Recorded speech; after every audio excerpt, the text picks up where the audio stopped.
Isang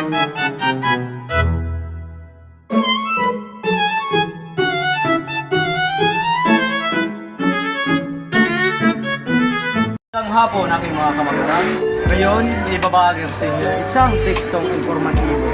Ang tekstong informatibo ay isang uri ng teksto na nagdala yung magbigay ng malinaw, tupak at makabuluhang informasyon tungkol sa isang paksa. Layunin itong magpaliwanag, magturo at magdagdag ng kaalaman sa mambabasa.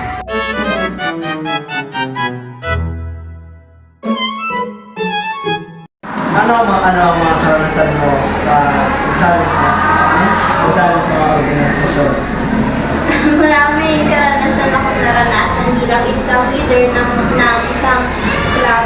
Isang naroon ay ang kaligayahan sa tuwing gumagawa kami ng mga programa at ng mga aktibidad na talaga namang nakakasaya at nakakatulong sa akin bilang isang estudyante. At mayroon ring mga pagkakataon na mahirap ibalanse ang mga bagay-bagay sapagkat bilang isang mag-aaral at bilang isang leader, kailangan ko na ayusin o sa ayos ang aking oras sapagkat ang tamang paglalaan ng panahon ay isa sa mga susi kung bakit hanggang ngayon ay kabilang pa rin ako sa mga club organization at naisa sa katuparan ko pa rin ang aking mga responsibilidad bilang sa Mayroon po ba maging isang leader ng organisasyon? masasabi kong mahirap sapagkat wala naman sa mundo ito ang madali. Hindi naman lahat ng bagay ay